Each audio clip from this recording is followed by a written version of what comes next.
good, y'all? What's good? Real Talk Squad. This is Miles, and you're listening to Real Talk with Miles Johnson, where you know we always keep it real. Let's get straight into it, man. This is a Philly Frenzy episode. Philly Frenzy. If y'all know by now, I'm Miles Johnson. I'm from Philadelphia. We cover Phillies, Sixers, Eagles, and there has been some Eagles news today. Let's give a hand clap for Howie Roseman. Hand clap. Hand clap. Because the Eagles keep getting better and better and better. And there's a whole lot to discuss with this Eagles team. There is, because I've heard the hate. I've heard the doubters. Let me put this into context for my Eagles fans here and for the rest of the NFL community. Y'all do realize that when the Eagles won the Super Bowl in 2017, nobody thought that would happen. You do realize when the Eagles got to Super Bowl in 2022, nobody thought that would happen. So now it's 2024. And there are still skeptics that believe that the Eagles somehow will not improve by all the additions that they had in this offseason. Somehow they believe that the defense will not improve after getting Kenyon Mitchell. All right. It's cool. Look. The Eagles are best. They're literally the best when they're doubted. The Philadelphia Eagles play their best as an organization when they're doubted. So, you know what? Y'all are right. The Eagles, they won't do nothing this year. You're right. They won't do nothing. Super Bowl, nah. Division, nah. Nah. All I ask is just keep that same energy and don't cry when the Eagles win 13 plus games, when they're the most dominant team in the NFC. Don't cry and say that, oh, they have the Avengers. They have Saquon. They have AJ. They have Devontae. They have Jalen. They have Jahan. They got the best offensive line in football. Like, just all I'm saying is just keep that same energy. Just keep that same energy.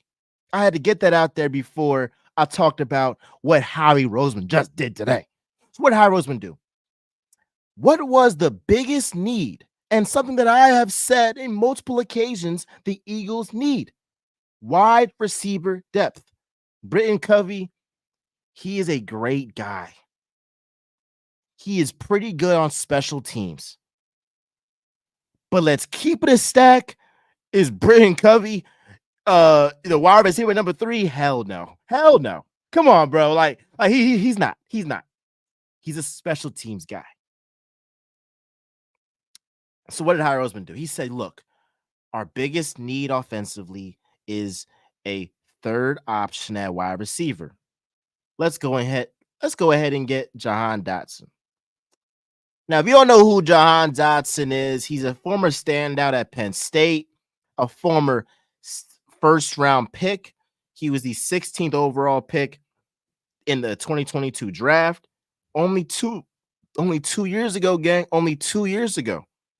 And let me list the quarterbacks that Jahan Dotson has played with, and then I'm going to give you his stats in year 1 and year 2. Jahan Dotson, his quarterbacks, Sam Howell, Taylor Heinicke, Carson Wentz. There was a reason why Carson Wentz it was a reason why Carson Wentz went from the Colts to the Commanders. It's a big, and it's not good. Okay. So we have that.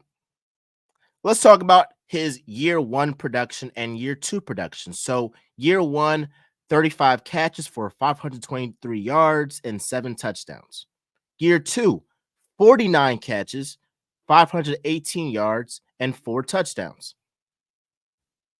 Do y'all not realize that Jahan Dotson was productive with Taylor Heineke, Carson Wentz, and Sam Howell as his quarterback. Do you imagine? Can you imagine what Jahan will do lining up with Jalen Hurts, AJ Brown, Devontae Smith, Saquon Barkley? And he's only 24 years old. So we haven't even seen his full potential in the National Football League. We haven't. For all we know, he could be a great second option on a championship team, given the right quarterback, given the right offensive play caller, given the right pieces around him. So for all we know, he could be more than just a third option. Maybe some days he's a second option. I'm not saying he's going to be over AJ or Devontae, but I'm just saying we don't know the ceiling of Jahan Dotson yet. We don't. Now, for some reason, the Commanders, they done gave up Jahan Dotson for a third rounder and 2 7th-round picks when you have a rookie quarterback that I think needs all the weapons he can get. I don't know if y'all are, getting some picks so you can trade for Brandon Ayuk. I don't know what the Commanders are doing. But what I do know is the Eagles got better. What I do know is this offense has all right. After this Jahan Dotson trade, the Eagles are easily the best offense in the National Football League. They addressed their biggest need, their wide receiver depth. Now, I know that there's skeptics, and I appreciate them because they only make us better. Because what we have seen is that in 2017 and 2022, when the Eagles were doubted, they went up and surpassed all expectations. But to the doubters, do you actually believe the Eagles will decline with a better coordinator, offensive coordinator, with a better running back, with a Jalen Hurts? According to all reports in training camp, he's playing the best training camp of his career and some of the best training camp, snaps that we could have seen in years past Jalen Hurts. Cuz hasn't thrown an interception. I mean, his first one was yesterday. So there's so offensively, there should be no questions about the Eagles. No questions at all. It shouldn't be any questions. No, if you want to have questions about our linebacking core, if you want to have questions about our secondary, all right, those are valid critiques given how the defense looked last season. I will give you that. I'll give you that. I still believe the secondary will be head and shoulders better than it was last season. And time will tell with this linebacking core. I believe Jalen Carter is going to take that next step. He is prepped for a breakout season after he had a phenomenal rookie campaign. I'm looking for Jordan Davis to take that next step. I'm looking for Jordan Davis to get his conditioning right. I'm looking for Nolan Smith to show us something in his second year. I'm looking for, the Eagles defense. I know Vic Fangio loves his vets, but I want you to play some of these young guys because obviously for the next 10 years, we're going to need these young guys.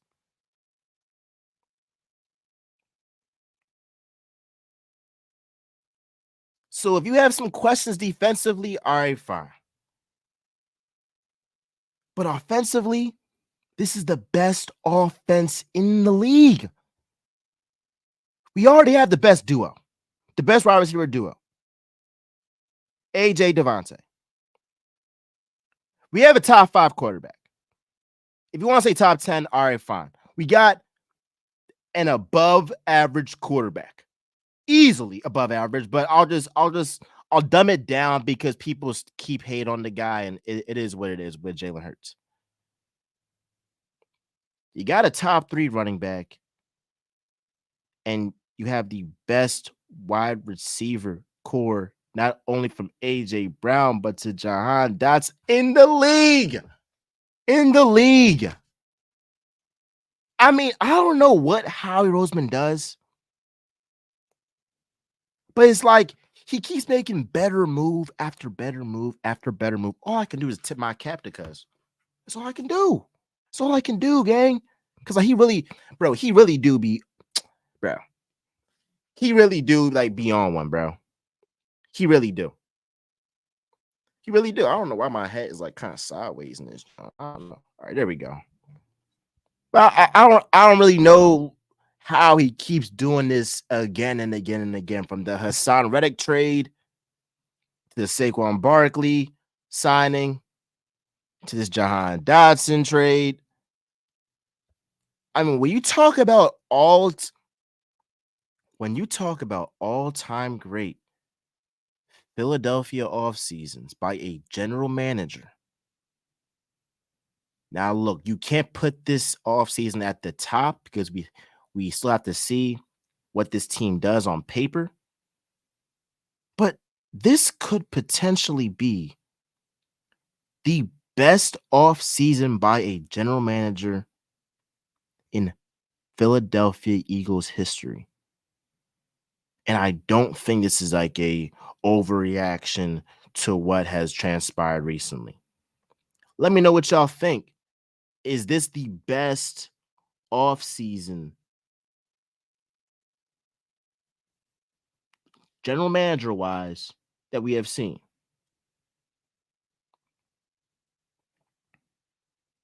I don't know why it makes me do that, but I'm kind of short. All right. To the 49ers, Detroit Lions, Kansas City Chiefs, Ravens, etc. Eagles just put y'all on notice. Every team at this announce, get y'all weight up because it's not going to be easy when you come to Philadelphia or we come to y'all. That's a fact. That's a fact. And given the moves that the Eagles have made, it's like I might have to just change up this little schedule because I actually have the Eagles winning 14 games this year, given the moves that they just made. All right. This is my favorite one. Have that same energy. 49ers, Detroit Lions, the Chiefs, Baltimore, facts. And I want to just go on this before I get to the Bryce Harper and Orlando Arcia thing. Keep that same energy about the Philadelphia Eagles, y'all. Now, I know we're the underdogs, and we have thrived in that role. In 2017, we thrived in it and won the whole thing. In 2022, we thrived in it, and we damn near beat Patrick Mahomes and Andy Reid. We're back in 2024, and it's actually a hot take. I don't know how, but it's a hot take to say that the Eagles will be better than they were last season. Like I'm literally seeing stuff on ESPN that's like, you know, Dan Orlovsky says that the Eagles will improve based on last season. I mean, I would hope.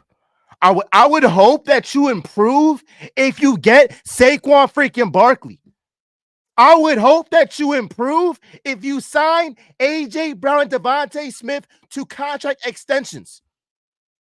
I would hope that you improve if your wide receiver depth is the best that it's been in the Jalen Hurts era.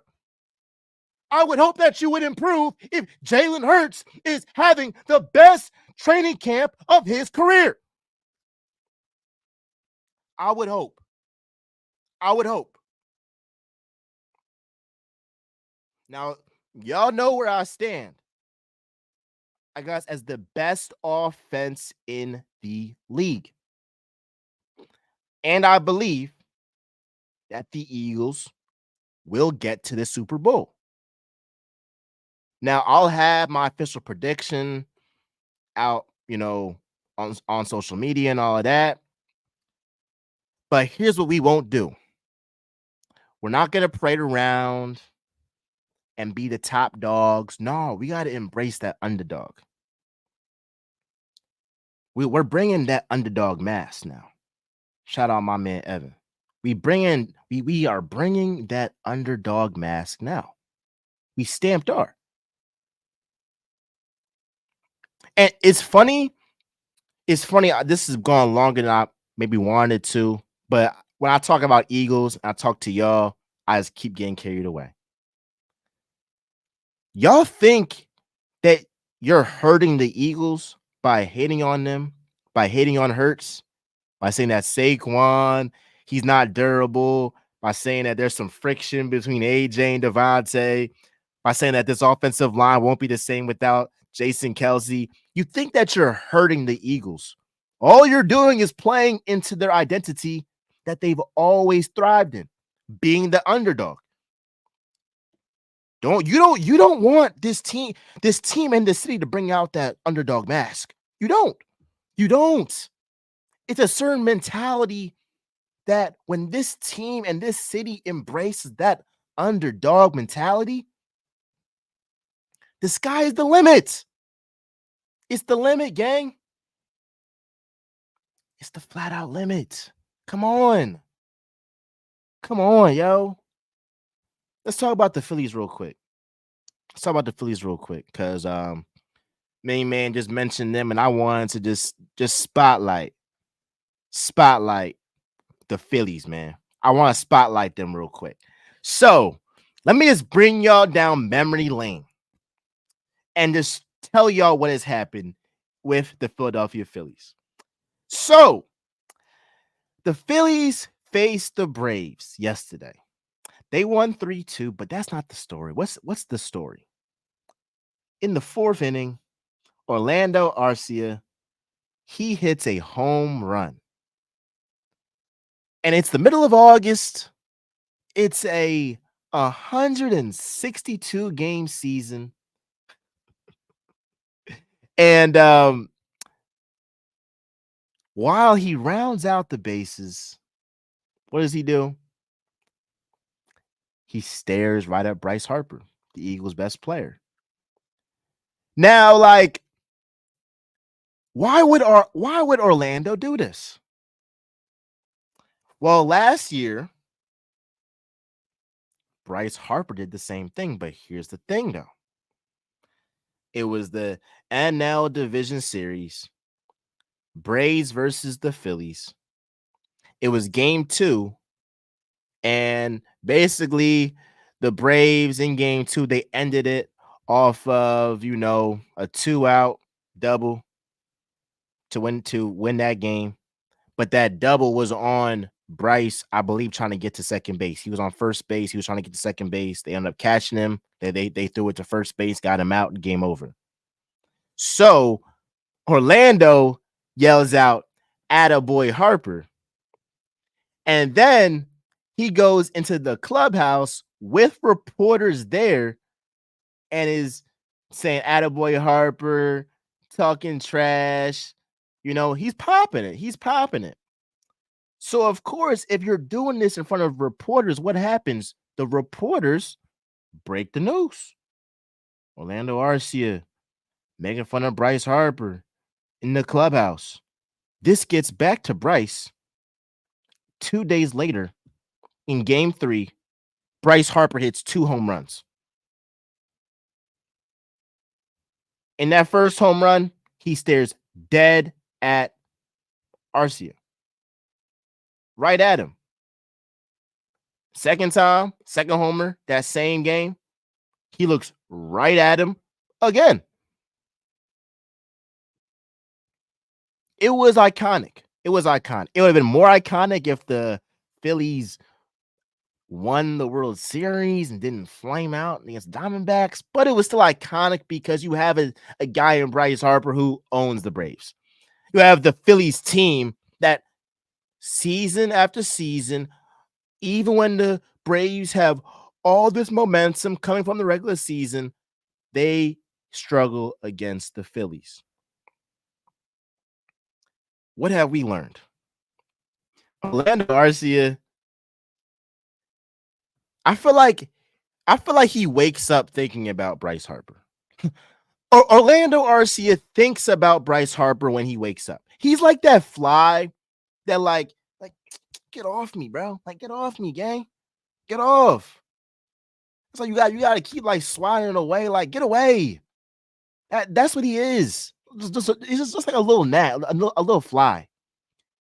But it's just funny to me that Bryce Harper lives in this guy's head rent free, that he was so pressed to like avenge himself getting embarrassed last postseason that he would stare at Bryce Harper for a home run in the middle of August in a 162 game season. You can't make this stuff up. And what's even worse, you lost the game, you bum. You lost the game. So you're talking all that in the beginning of the game, then you'll end up losing. How about you just be quiet? I think your teammates would appreciate Orlando if you would just stop talking. Because the less you talk, maybe the better your team has against the Phillies. Because clearly you talking, you're taunting doesn't work because every single time what happens, the Phillies win. They win. So all I gotta say is, I mean, the Braves will continue to be owned by the Phillies. I mean, the Phillies, yeah, they own Citizens Bank Park, but they also own Truist Park. And it's just funny how things play out. But again, Orlando, he's just that fly. That's why Bryce Harper was like, he just shrugged him off. He was like, I didn't even see it. I didn't even see it. He was like, I did it twice. Why would I care? I did it twice on the biggest stage. So you're talking about your hype over a meaningless game in the regular season in the middle of August when Bryce Harper did it in the biggest moment of the biggest moment in the NL Division Series. Can't make this up, bro. But look, like, comment, subscribe. We talked about Jahan Dotson. We talked about Orlando Arcia and his foolish tendencies. Like, comment, subscribe, show some love. We're talking Miles Johnson, where you know we always keep it real. I'm out, y'all. I love y'all.